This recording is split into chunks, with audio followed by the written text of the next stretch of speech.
Bismillahirrahmanirrahim. Assalamualaikum warahmatullahi wabarakatuh. Waalaikumsalam warahmatullahi wabarakatuh. Alhamdulillah wa syukurillah, pada sore hari ini kita masih diberikan nikmat, terutama nikmat sehat, nikmat iman, sehingga kita masih bisa menjalani ibadah sampai dengan hari ke-11. Ya Pak Ustaz ya? Amin amin ya rabbal alamin. Ya, pada kesempatan kali ini kami mewakili JIS Al-Ikhlas akan menyampaikan panduan untuk bagaimana cara berzakat pada tahun ini ya, karena yang kita ketahui bersama kondisinya saat ini kita selalu posisinya di rumah. Jadi walaupun kita di rumah, kita masih tetap bisa beribadah dan kita bisa juga menunaikan zakat dengan cara online. Ya, begitu.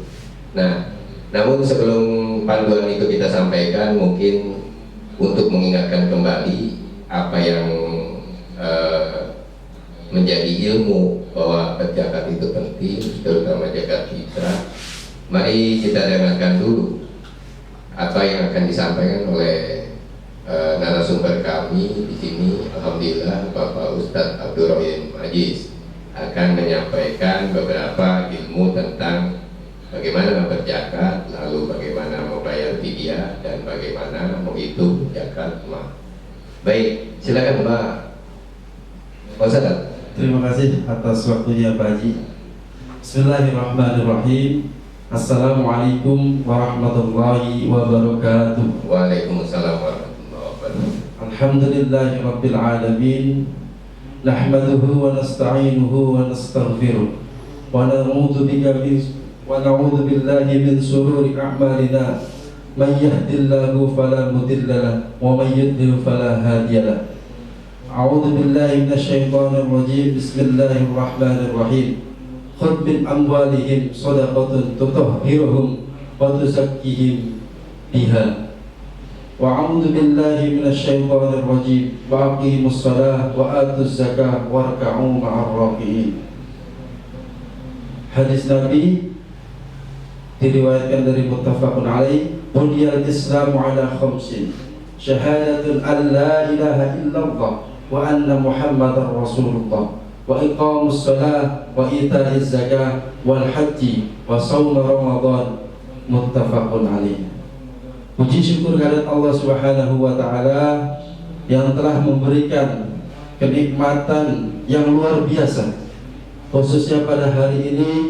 Alhamdulillah, kita masih diberikan kesehatan, keluangan waktu, dan kekuatan untuk menjalankan ibadah puasa Ramadan pada hari ini. Alhamdulillah.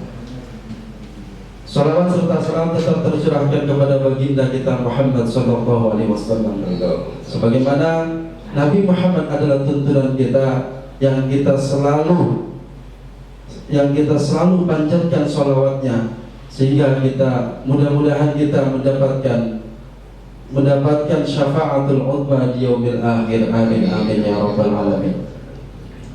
Pada pembahasan kali ini saya mencoba membaca kitab Fathul Qarib ya. Fathul Qarib, di mana kitab ini menjelaskan tentang khususnya bab zakat ya.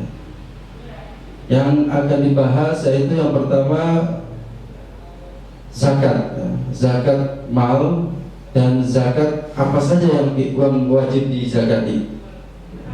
Kemudian zakat fitrah, syarat dan wajibnya zakat fitrah. Kemudian bagaimana cara membayar fidyah dan kategori orang yang berhak membayar fidyah. Sebelum itu,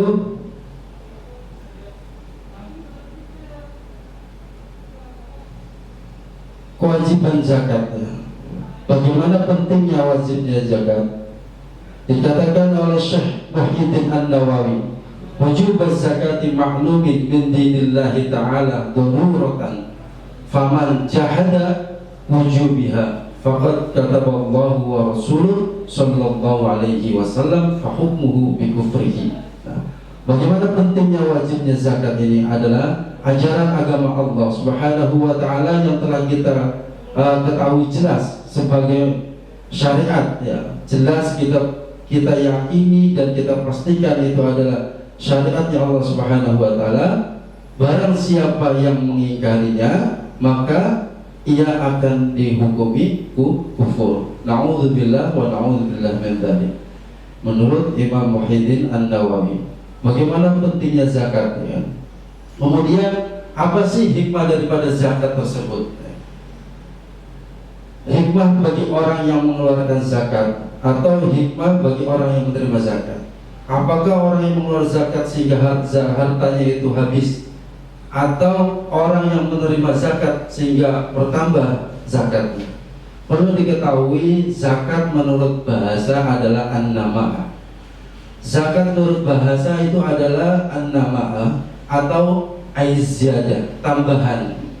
Sedangkan menurut istilah, zakat adalah harta tertentu, diambil dari harta yang khusus, ya, dari jalan yang khusus. Maksudnya syarat-syaratnya zakat untuk mengambil harta tersebut itu dengan jalan yang khusus, itu dinamakan zakat. Zakat sendiri adalah pembersihan jiwa kita. Setiap harta kita yang tercampur dari barang yang syubhat, barang yang makruh, barang yang haram, insya Allah tidak ada yang barang haram, paling barang yang syubhat gitu, atau barang yang makruh, maka perlunya untuk mengeluarkan zakat.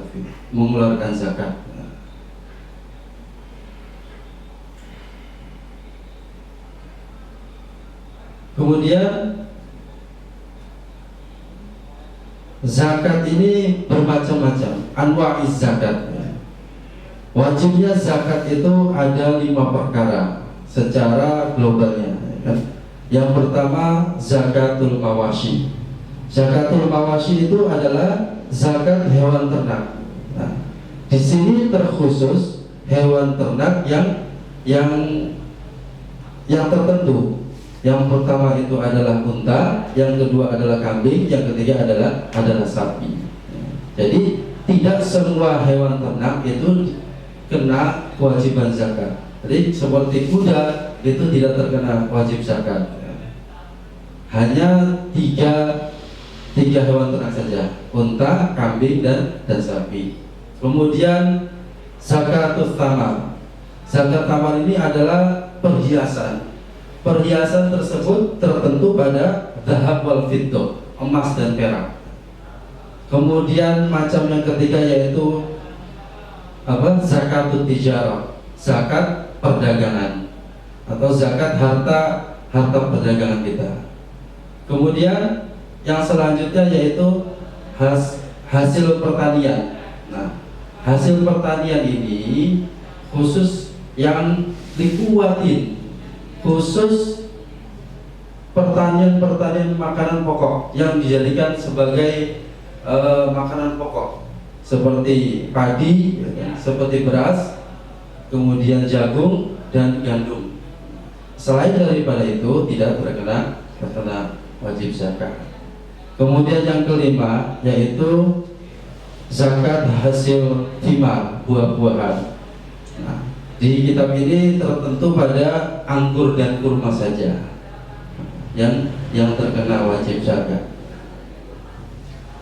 Jadi apa yang kita punya, jadi esensinya daripada zakat itu apa yang kita punya, yang menjadi milik kita sempurna. Nanti ada syarat-syaratnya yang menjadi milik kita sempurna. Kemudian pada waktu nisabnya, gitu kan, kemudian sudah waktu haulnya, maka wajiblah kita mengeluarkan zakat. Jadi penting sekali zakat ini, karena untuk apa tadi hikmahnya? pembersihan jiwa kita, ya kan? Kalau untuk orang yang mengeluarkannya itu menyempurnakan keimanan seorang muslim dari sifat kikir, kemudian hartanya akan terus bertambah. Sebagaimana yang tertulis dalam hadis riwayat Muslim, sedekah adalah tidaklah mengurangi harta kita. Kemudian hikmah yang selanjutnya itu menjauhkan diri dari siksa neraka, mencegah terjadi tindakan kejahatan, mensyukuri nikmat kekayaan yang telah diberikan Allah Subhanahu wa Ta'ala.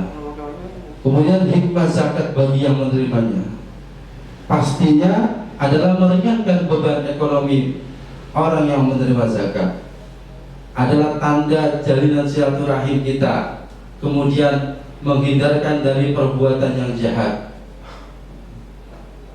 kemudian meningkatkan ketakwaan kepada Allah Subhanahu wa Ta'ala yang memungkinkan mereka mengubah keadaan diri dengan modal zakat yang didapatkan. Pasti ada hikmah tertentu, ya, bagi orang yang mengeluarkan zakat dan orang yang menerima zakat. Syarat-syarat wajib zakat. Syarat orang yang mengeluarkan zakat, orang yang terkena zakat itu kan, orang yang wajib mengeluarkan zakat, yang pertama adalah Islam.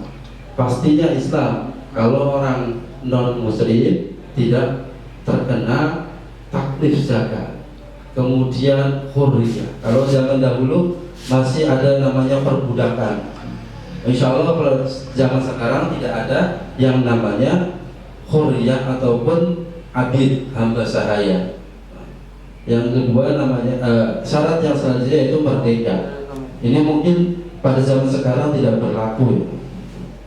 Kemudian tamliku tam, jadi kepemilikan yang sempurna.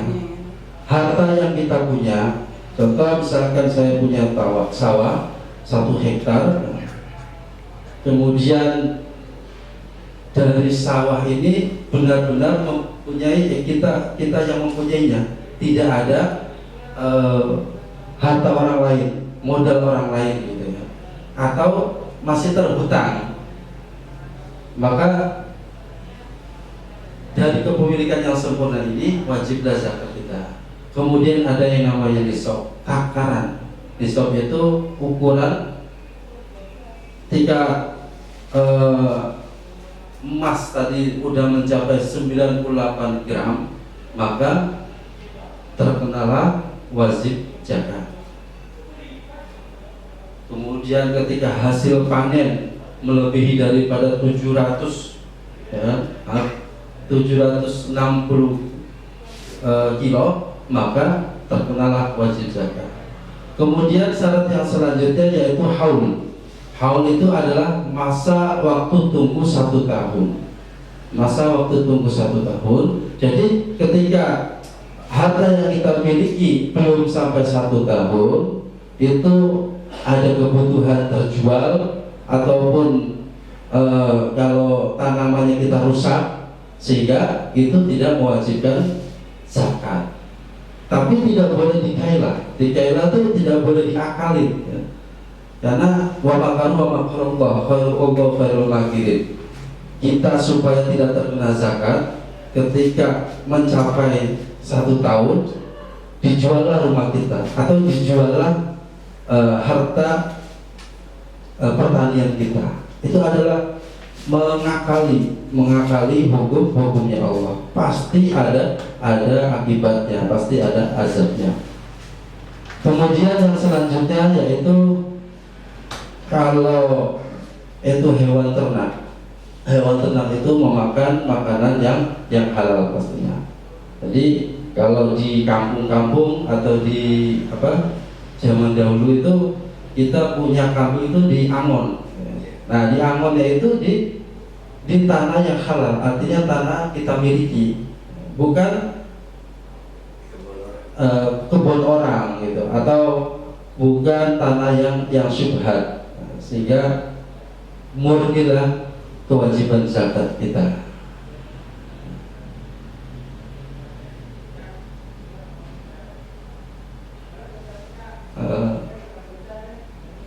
Nanti untuk terperincinya mungkin bisa ditanyakan kepada para ustadz ya.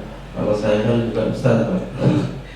Baik. Saya hanya mendengarkan saja. Nanti ini saya lanjutkan pada zakat fitrah. Faslun wa tajibu zakatul fitrati bi thalathati asya.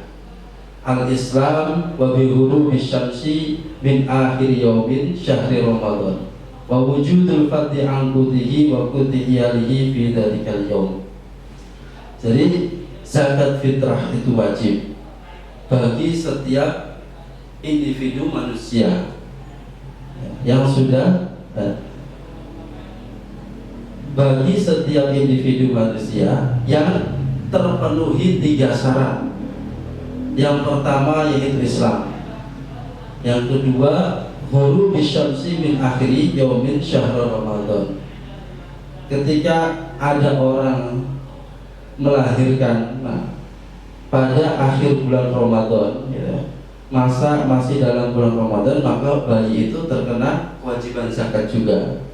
Nah, sekarang ulama beristihad pada dalam kondisi pandemi seperti ini boleh mengawalkan atau mensegerakan untuk kita mengeluarkan zakat karena adanya daruriyah, kebutuhan yang mendesak, maka tidak harus mengakhiri zakat kita itu pada akhir bulan Ramadan.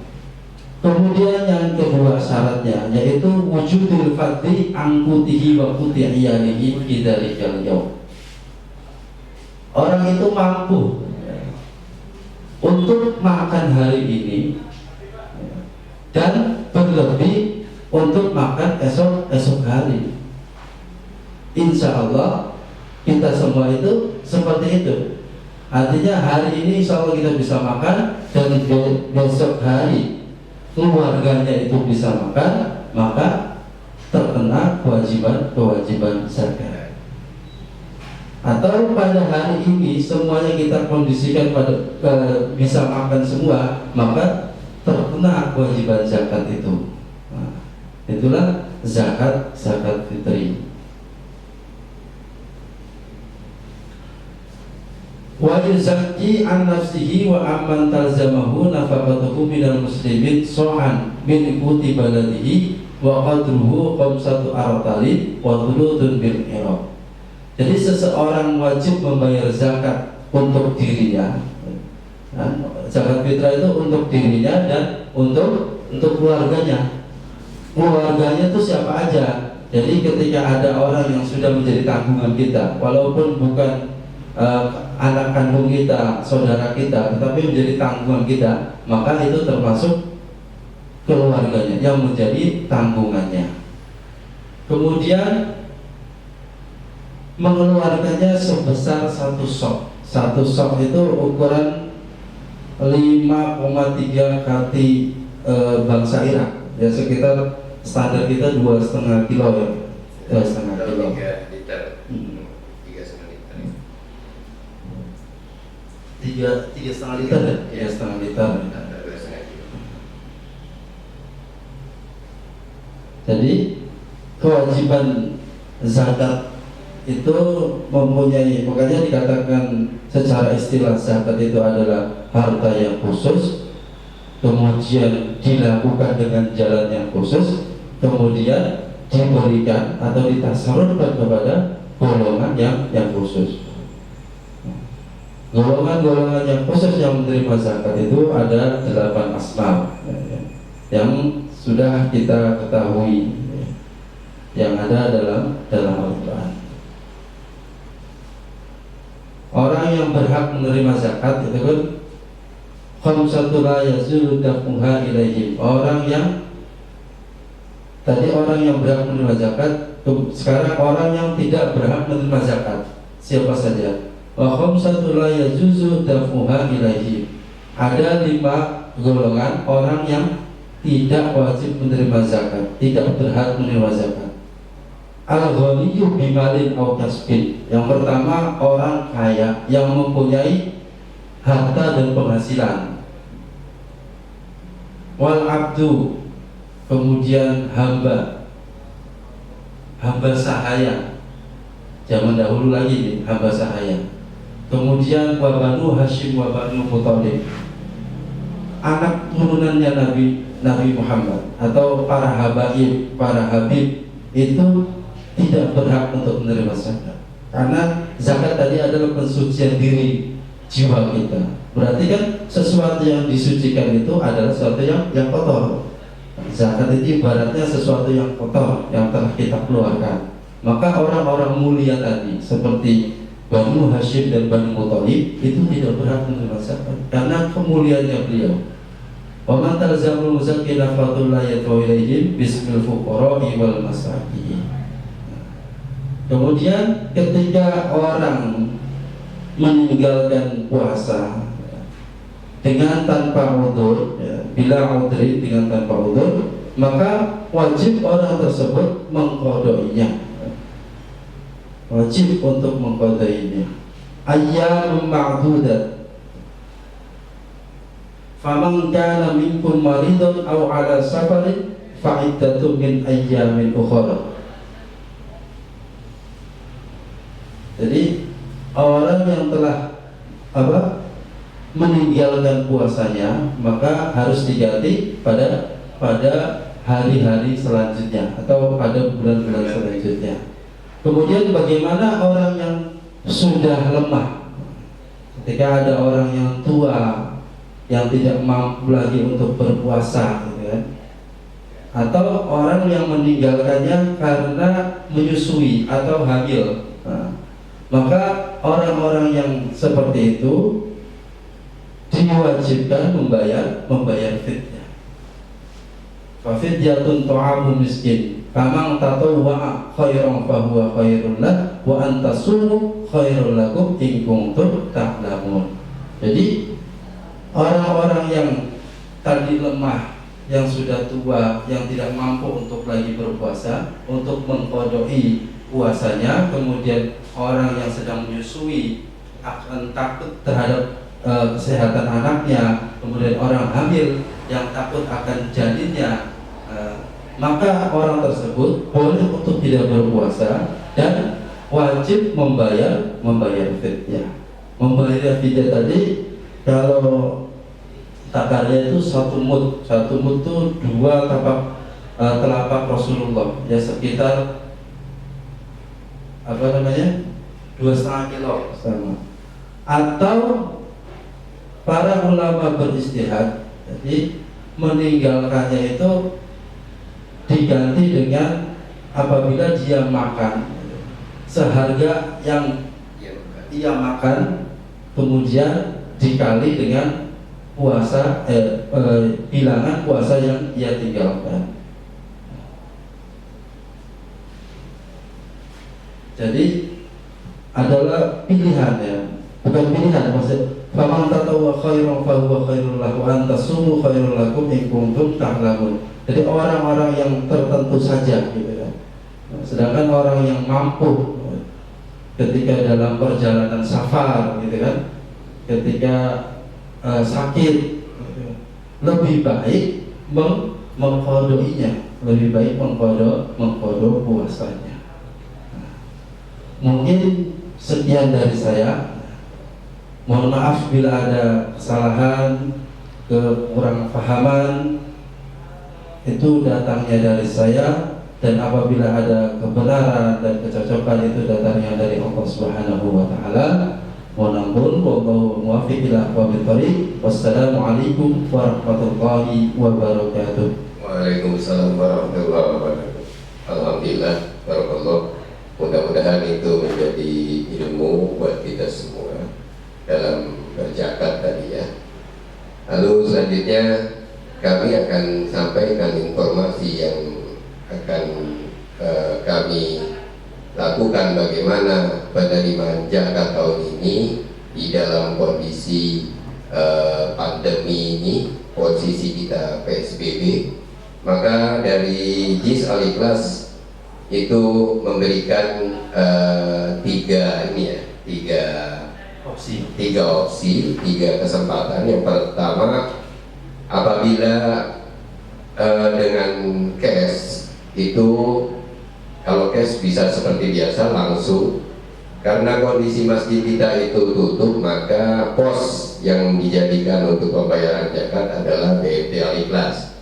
Jadi yang cash mau langsung itu bisa ke BMT Al-Ikhlas. Gitu ya Pak Ustadz?